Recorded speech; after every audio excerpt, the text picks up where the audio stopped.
Hello students, welcome back to my channel. कैसे हो आप सब? उम्मीद करती हूँ बेटा सभी अच्छे होंगे और अपना ख्याल भी रख रहे होंगे। तो बेटा आज हम करने जा रहे हैं अपनी वर्कशीट नंबर 15। 17 तारीख की है बेटा, आपकी ये हिंदी सब्जेक्ट की है, जिसमें कबीर की साखियाँ आपका चैप्टर चला हुआ है 8th क्लास के बच्चों के लिए। चलिए इसमें आगे पढ़ते हैं। आज बच्चों, पिछले कार्यपत्रक में हमने कबीरदास की साखियों को पढ़ना शुरू किया, जिनमें उन्होंने जीवन से जुड़े आचरण, व्यवहार और आदर्शों की चर्चा की।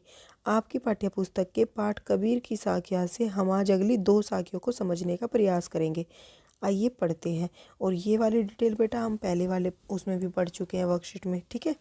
तो देखो, माला तो कर मैं फिरै, जीभी फिरै मुख माही, मनुआ तो दहु दिशि फिरै, यह तो सुमरन नाही। तो देखो इसका भावार्थ क्या है बेटा, क्या कहना चाह रहे हैं कबीर जी। इन पंक्तियों में कबीरदास जी कहते हैं कि भगवान का नाम जपने के लिए मनुष्य के हाथ में माला और मुंह के अंदर जीभ फिरती रहती है, लेकिन उसका मन इतना चंचल है कि सभी दिशाओं में घूमता रहता है।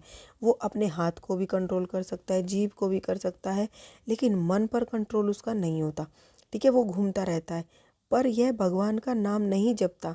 यह भक्ति में मन ही नहीं लगता। यदि भक्ति में मन ही नहीं लगता तो हाथ में माला फेरना और जीभ द्वारा भगवान का नाम जपना भी व्यर्थ है, क्योंकि मन पर पहले कंट्रोल करना है, तभी हाथ माला फेरने का और जीभ फिराने का, यानी कि भगवान का नाम जपने का कोई फ़ायदा है, ठीक है।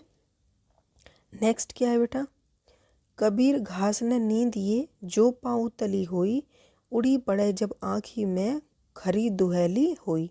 देखो इसका क्या मतलब है।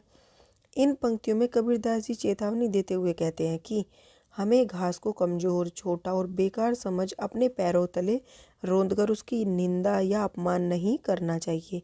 क्यों? क्योंकि जब इसी घास का एक छोटा सा तिनका भी हमारी आँख में गिर जाता है तो वह हमें बहुत कष्ट पहुँचाता है। इसलिए हमें कभी भी किसी को एक छोटा या कमज़ोर समझकर उसकी निंदा अर्थात उसका अपमान नहीं करना चाहिए। तो ये इसके एग्जाम्पल से घास के हमें बता रहे हैं, हमें कभी भी किसी भी वस्तु को, किसी भी व्यक्ति को छोटा नहीं समझना चाहिए, कमज़ोर नहीं समझना चाहिए या बेकार नहीं समझना चाहिए। क्या पता कौन सी चीज़ कब काम आ जाए, ठीक है। देखो बेटा, अब इसके क्वेश्चन आंसर करते हैं। ऊपर दी गई दोनों साखियों व इनके भावार्थ को समझकर निम्नलिखित प्रश्नों के उत्तर दीजिए। प्रस्तुत पंक्ति के अनुसार माला, जीभ और मन कहाँ कहाँ घूमते हैं। तो देखो बेटा, कहाँ कहाँ घूमते हैं। पंक्तियों के अनुसार माला हाथ में, जीभ मुख में और मन सभी दिशाओं में घूमता रहता है, ठीक है। अब नेक्स्ट क्वेश्चन क्या है बेटा कि मनुष्य का मन इधर उधर क्यों घूमता है। क्योंकि मनुष्य का मन बहुत चंचल होता है, ठीक है।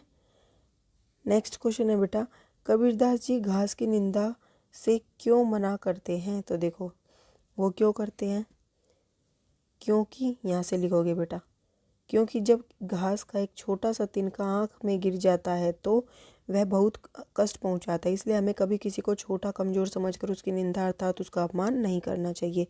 यह आपका थर्ड का आंसर है, ठीक है। अब नेक्स्ट क्वेश्चन क्या है, गतिविधि है बेटा। नीचे दिए गए शब्दों का प्रयोग कर आप भी कोई एक दोहा या साखी लिखिए। तो बेटा इसको आप अपने आप से बना सकते हो। मैंने आपको एक बना के दिखाया है या आपके लिए एक लिखा है। साखी आँखी ज्ञान की, समझ देखी मनुआ माही, बिनु साखी संसार का झगड़ा छूटत नाही, ठीक है। ये मैंने यहाँ पे मन था बेटा, मन का मनुआ कर दिया, आप चाहो तो मन ही लिख लेना, ठीक है। तो ये मैंने आपके लिए लिखा है, आप अपने तरीके से और भी लिख सकते हो। तो ये थी बेटा आपकी आज की वर्कशीट। उम्मीद करती हूँ आपको अच्छे से समझ आ गई होगी। फिर भी कोई डाउट हो तो कमेंट बॉक्स में पूछ लेना।